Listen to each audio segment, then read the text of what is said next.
viernes 26 de mayo, en el Centro Cívico Antiguo Matadero, tuvo lugar el acto de clausura del curso del Club de Lectura Entre Líneas de Miajadas.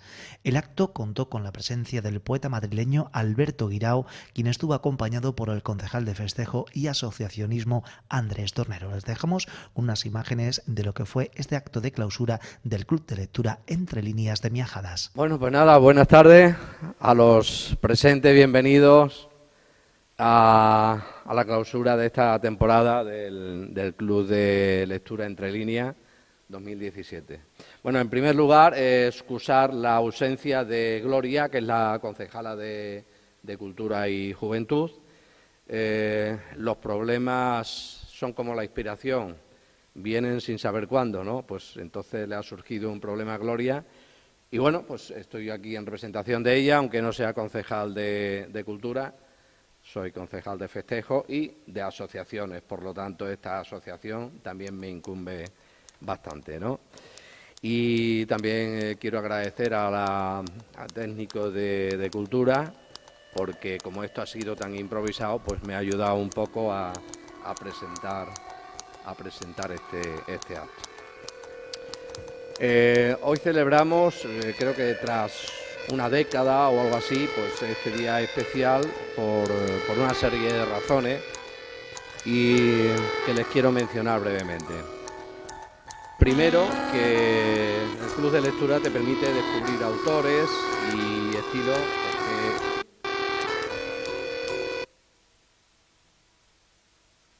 ¿Que tenía música de fondo? Vale, mejor. Vale. Bueno, decirle que hay una mención a ciertas cosas que significa estar en un club, en una asociación y demás.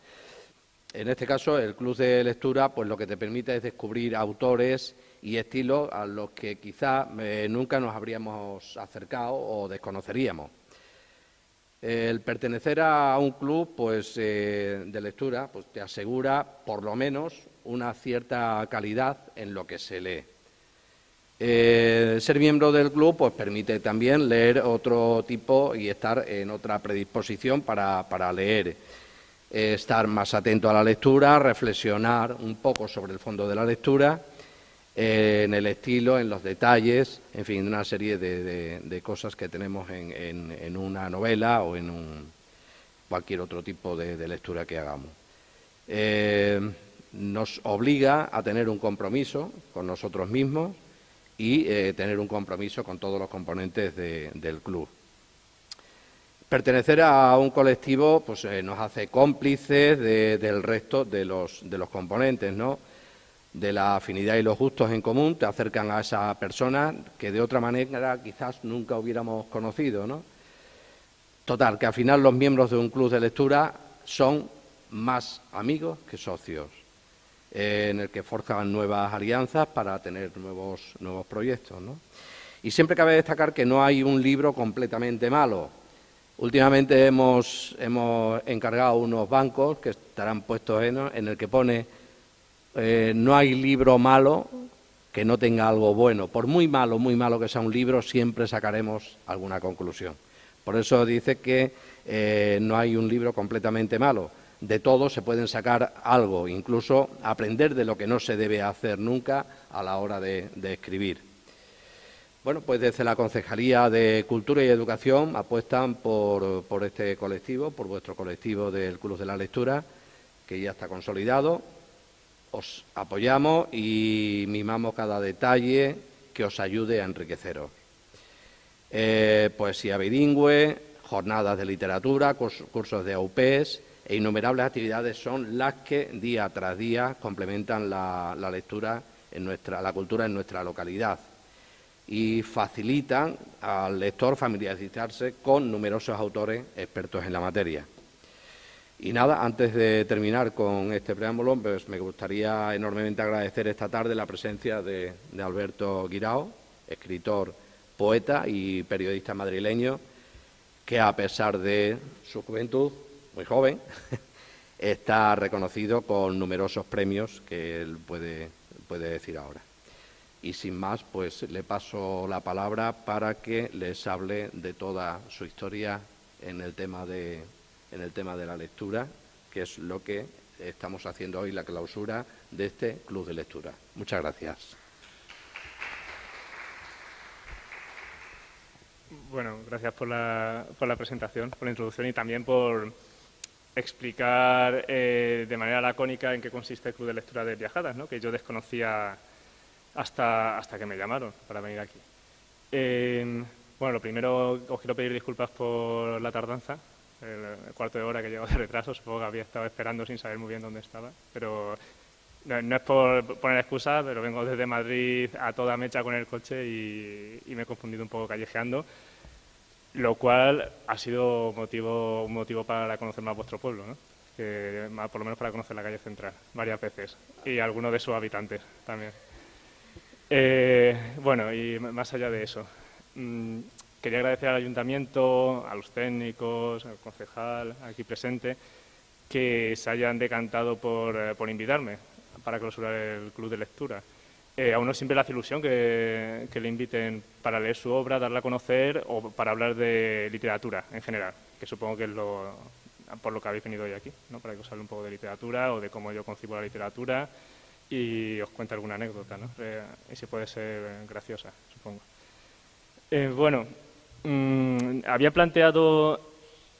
Esto en verdad debería ser un taller, ¿no? Porque yo, cuando lo he realizado alguna vez antes, era un taller, lo cual quiere decir que el público participa, si quieren, si no quieren, no. Pero como hoy, encima, somos poquitos, pues bueno, me voy a atrever a referiros a vosotros, incluso si me queréis interrumpir para hablar, estoy encantado porque podemos tener un poco de conversación, ¿no? Y si no, al final, por lo menos, espero que queréis hacer alguna pregunta. Bueno, quería enfocarlo en cuanto a por qué la lectura es importante a la hora de escribir. Yo ahora tengo la duda de si para escribir de verdad hay que leer. Tengo la duda y me atrevería a decir que sí, que hay que leer, ¿no? Pero tengo la duda porque entiendo que muchos de los grandes escritores que conocemos no tenían demasiado tiempo para leer, ¿no? Por ejemplo, Cervantes era lector, pero no sé si entre cobrar impuestos, irse a la batalla y demás le daba tiempo a leer demasiado. Sin embargo, sí que mis coetáneos, y como entendemos ahora mismo la literatura en nuestra época, bueno, vemos que leer es una herramienta fundamental, ¿no? Para escribir y para vivir, ¿no? No sé si alguno de los que estéis aquí, aparte de leer, hacéis vuestros pinitos escribiendo poesía o narrativa o canciones, no sé. ¿Escribís alguno? ¿No? Bueno, sí, hay uno por ahí, ¿no? Sí.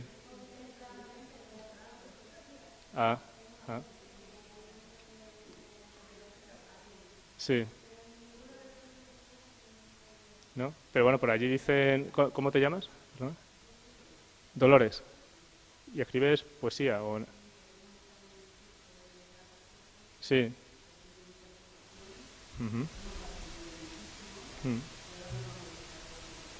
Ah, qué bueno. Sí, sí, sí.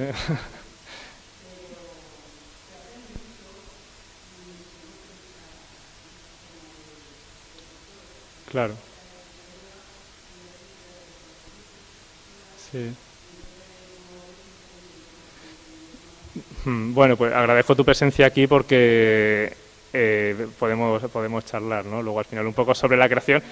Incluso me puedes contradecir, ¿no? Porque como no creo que existan grandes dogmas sobre cómo se escribe o cómo se lee, no quiero sentar aquí ninguno. Hago un inciso, Alberto, sí. Como el protagonista eres tú, de un paso a ser espectador. Vale, muy bien. Y me pongo un poco más centrado, además. Venga. Ya cuando necesite apagar la luz, nos lo comenta. Sí. Vale, genial. Bueno, yo creo que la lectura es fundamental durante el proceso creativo. Ahora, ¿qué es el proceso creativo? El proceso creativo, para la vaga redundancia, es el proceso que te lleva a crear, ¿no? A crear algo. En este caso, en mi caso, poesía o narrativa. ¿Por qué la lectura es importante durante el proceso creativo?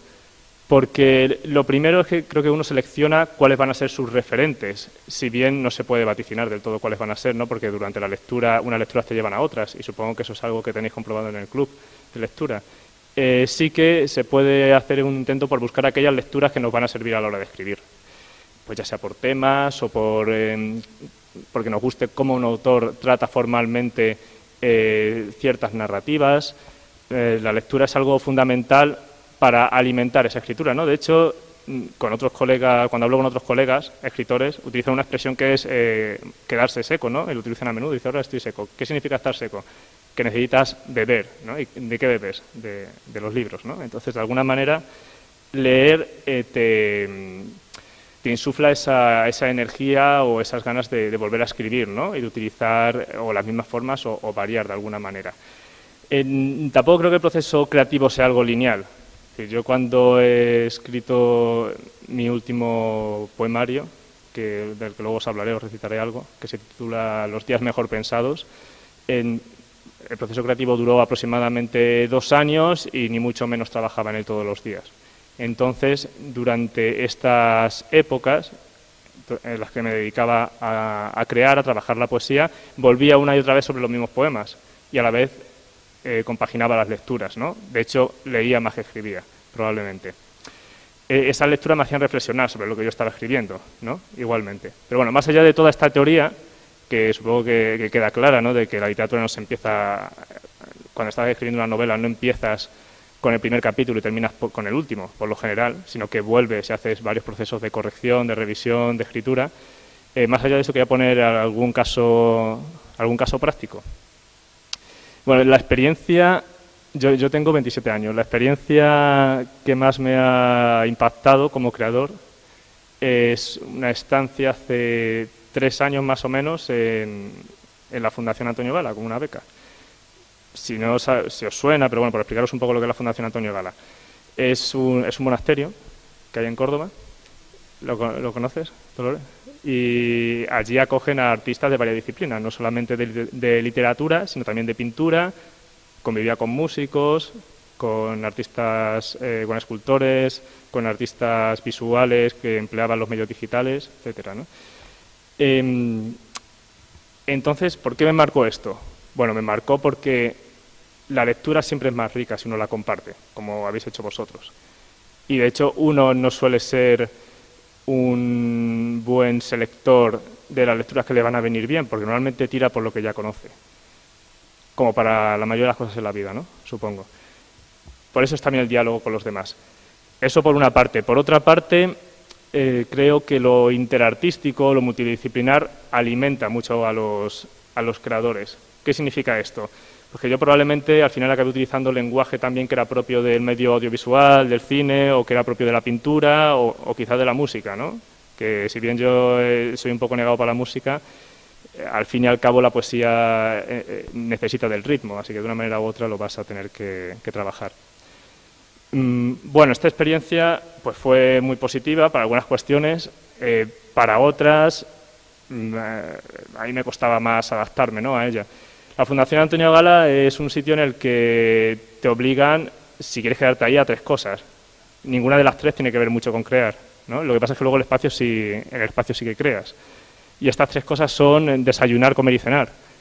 Lo que quiero decir es que tiene un régimen de internado, ¿no? Podríamos llamar, tiene un régimen de internado. Eso para mí y para muchos creadores y muchas personas que no sean creadores es complicado. Entonces, yo me di cuenta de que a la hora de crear, ya sea lo que llamamos arte, ya sea cualquier otra artesanía, porque al final yo entiendo la literatura como una artesanía, como puede ser hacer vasijas de cerámica o fabricar sillas o coches, al final todo arte es un poco obsesivo y uno acaba en su burbuja pensando solamente sobre lo que está haciendo, ¿no?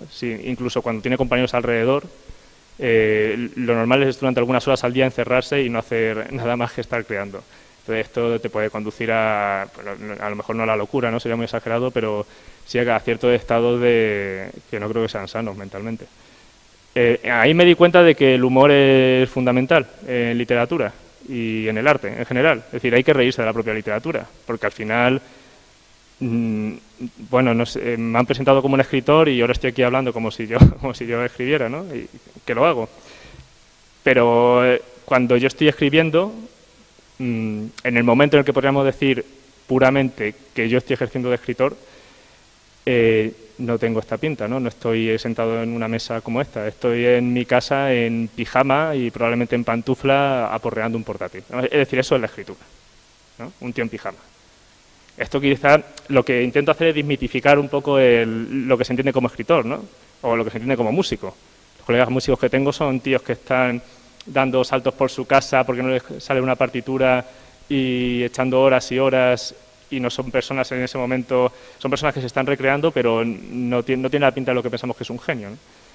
Entonces sí que reírse de eso, hay que reírse de lo que pensamos, que es la escritura en concreto como algo serio. Bueno, luego os preguntaré qué habéis leído este curso. No sé si conocéis un escritor que se llama Antonio Orejudo, que es madrileño, pues tendrá ahora, o sea, a lo mejor tiene 50 años, algo así. Tiene una novela que es fabulosa, y además se titula Fabulosas narraciones por historias, y viene a hablar de los años 20 en España, concretamente en Madrid, en la residencia de estudiantes, donde convivían Buñuel, Lorca, Alberti y compañía. Y lo trata de una manera, digamos, poco solemne. Entonces, esa guerra contra la solemnidad es la que nos lleva no solo a ser capaces de compaginarlo, de ser buenas personas con ser artistas, ¿no?, sino creo que también a tratar bien los temas que se tratan en literatura. Entonces, por poneros un ejemplo de esto, quería empezar leyendo un extracto de Antonio Orejudo, si me permitís, ¿vale? Bueno, Antonio Orejudo, esta novela, que es Fabulosas narraciones por historia, trata la amistad entre tres personajes ficticios que viven en la residencia de estudiantes.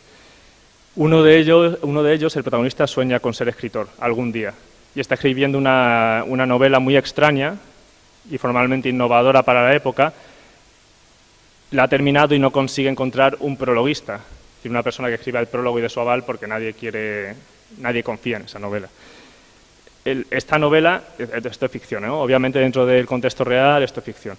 Esta novela se titula Los Beatles. Los Beatles, sí. Os leo un cachito. Dice: Juan Ramón Jiménez no tenía abierta permanentemente su puerta a los residentes. Solo recibía los sábados después de la siesta. Patricio había sido citado a las 5 y a las 5 en punto llamaba a la puerta. El poeta le invitó a pasar. El cuarto de Jiménez era de una sobriedad espartana. Enseguida se veía que todo estaba dispuesto con orden y mantenido con limpieza. No había espejos ni peceras, como se decía. Era más bien como el cuarto de un niño muerto, aunque se percibía también el olor agrio y la rancia pulcritud amanerada y revenida que tienen las viviendas de los curas. La calma, como si nunca hubiese sido utilizada, tenía la colcha impecablemente colocada sobre ella. En la mesa, de noche, había un verdot, cuyo vaso estaba tapado con una hijuela y un libro abierto.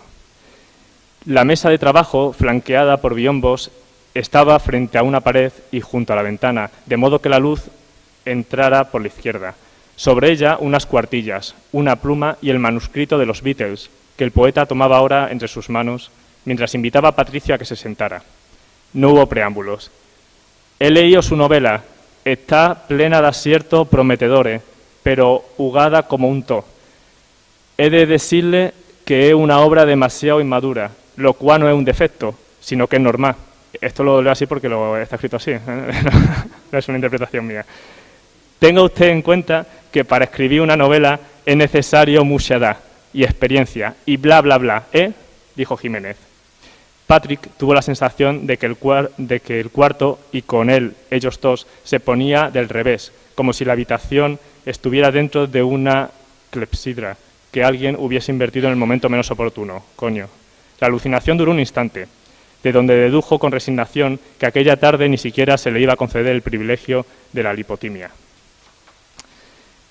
Bueno, y así continúa la novela, el personaje de Patricio.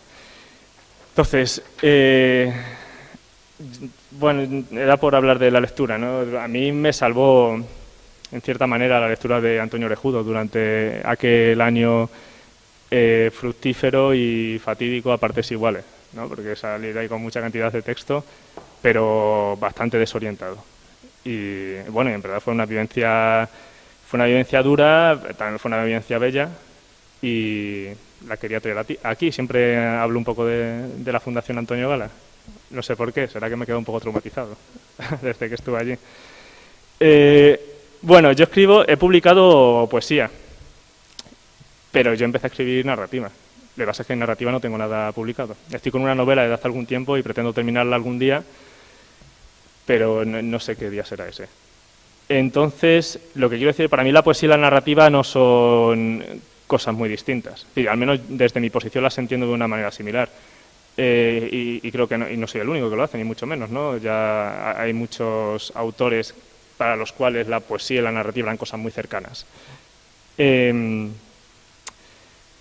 hecho, creo que la poesía se puede utilizar como un esquema de la narrativa durante el proceso creativo. Tú puedes escribir un poema y a partir de ahí desarrollar un relato. ¿Habéis leído relatos de Raymond Carver? Que lo suele leer mucho la gente. Raymond Carver es un autor americano que tiene poesía y tiene relato. La poesía es más desconocida, pero la poesía es un esquema de sus relatos. Entonces, si tú acudes a los versos de Carver después de leer las narraciones que tiene, te das cuenta de que se repite todo. Entonces, este tío que hizo primero los poemas y después los volcó sobre la prosa, y efectivamente parece que fue así, ¿no? Que lo entendía de una manera muy similar. Todo esto para hablar de lo multidisciplinar, de cómo las artes interfieren entre ellas y al final lo mejor, creo, para hacer una obra importante es estar atento a la pintura, al cine, o por lo menos no a todas, pero a las que te gusten más, ¿no? Intentar integrarlas dentro de la literatura. Esto no es algo muy novedoso, ¿no? No es algo de las vanguardias, no es algo de principios de siglo, ni que sucediera en Francia, es algo que lleva años y años. La mayoría de los movimientos literarios son movimientos artísticos en general, ¿no? Por ejemplo, el modernismo, incluso la literatura utilizaba muchas palabras que venían de la pintura. Utilizan un lenguaje impresionista de la pintura que podía utilizar Cézanne, por ejemplo, ¿no? O las vanguardias sí que se desarrollaron más en poesía, pero bueno, también aparece el cine de Luis Buñuel. Algunas de sus películas, Un perro andaluz en concreto, se hace en colaboración con Dalí, ¿no? Es decir, que al final todas las confluencias de las artes, estas confluencias artísticas, no es algo que se esté reivindicando ahora ni mucho menos, sino que viene ya de tiempo atrás, ¿verdad? Y creo que además está bien hacerlo. Para explicarle a los alumnos qué es la forma y qué es el contenido, que digamos que es algo así como la manera más fácil que tenemos de analizar una obra, ¿no? Vamos a analizar la forma, cómo está escrito y el contenido, lo que nos dice. Pues para explicar esto, traigo a menudo unas disyuntivas que proponía Horacio en la epístola a los Pisones, que son tres disyuntivas que él entiende que el escritor debe tener en cuenta, o al menos se debe enfrentar a ellas en algún momento para ver qué tipo de escritor es, ¿no? Entonces, una es la palabra contra las cosas, ¿no? Es decir, ¿a qué le doy más importancia? ¿A lo que estoy contando o a cómo lo estoy contando? Seguro que lo que habéis leído este año encontráis a autores que ponen más esfuerzo en el uso de la palabra y otros que se dedican a contaros una historia entretenida, sin más, ¿no? Probablemente habéis leído alguno de esos. Y como lectores pasamos por momentos en los que nos apetece más una cosa u otra, o quizás siempre nos apetece una obra que sea relativamente fácil de leer, pero con contenido interesante, o preferimos las obras que nos hablen de algo normal o cotidiano, pero pongan énfasis en cómo nos lo están diciendo, ¿no? Que busquen la belleza de la palabra. Yo probablemente sea más, como además últimamente escribo poesía, sea más de los que le dan importancia a la forma, ¿no? No estoy en mi momento más estético, pero sí que durante mucho tiempo, aunque creo que esto es más de la juventud, yo le he dado mucha importancia a la palabra, a cómo utilizar la palabra. Pues esto era una disyuntiva que proponía Horacio. Lo digo porque está bien a la hora de analizar literatura, está bien ver hacia dónde tiende el autor. Esto se lo explico a los chavales. Una es esta. Otra es el arte o el genio natural. Es decir, ¿qué es el escritor? ¿Es un ser cercano a los dioses, como decían en la antigüedad, ¿no? ¿O es un artesano? ¿No? ¿Cuál de estas dos cosas es el escritor? No sé. Yo creo que poco a poco nos acercamos más o entendemos que realmente es un artesano, ¿no? Al menos eso es lo que yo creo. Que no es un hombre en batín o una mujer en chándal, ¿no? Escribiendo en su casa. Eso es un escritor o una escritora, ¿verdad? que no sé si estáis de acuerdo, a lo mejor tenéis otra imagen de los escritores, probablemente los haya más elegantes. Y por último está la disyuntiva entre enseñar o divertir. Es decir, escribo para enseñar a la gente cómo vivir o cómo comportarse. El extremo serían ya pues las obras didácticas morales que hemos leído todos, pues por ejemplo las fábulas de Samaniego y Iriarte, ¿no? O escribimos para entretener, para divertir. Bueno, si hablamos de nuestra literatura, la literatura española está cargada de comicidad. De hecho, las obras más importantes de nuestra literatura, si tuviéramos que decirlas, si vemos las obras más importantes desde la Edad Media hasta nuestros días o hasta el Renacimiento, bueno, hasta que se publica El Quijote, sería probablemente el libro de Buen Amor, El Lazarillo de Tormes y El Quijote. Y son obras cómicas, ¿no? Que son obras que pretenden divertir. Lo cual no quiere decir que detrás haya también un mensaje didáctico, quizás no tanto de cómo comportarte y cómo no, pero sí de cómo vivir, ¿no? Tenía hace un par de años una profesora de una asignatura a la que yo iba de oyente a la Universidad de Córdoba, que siempre citaba un autor que nunca recuerda, así que para mí lo ha dicho ella, que decía algo así como que el Quijote, Cervantes con el Quijote nos enseña cómo convivir con el otro, ¿no? Y Shakespeare, sin embargo, nos enseña cómo convivir con nosotros mismos. Claro, entonces esta disyuntiva para mí la verdad es que me parece la más complicada de todas, porque no, bueno, aunque las demás tampoco es que sean tan extremas, nunca hay algo tan extremo. Pero lo que divierte yo creo que también enseña, y quizás enseña con menos dogmatismo que lo que directamente pretende decirte cómo tienes que vivir. Y estoy hablando de esto como lector, pero bueno, también podéis entender que son al final mis criterios como escritor, ¿no? Tender hacia lo cómico, al menos cuando estoy escribiendo.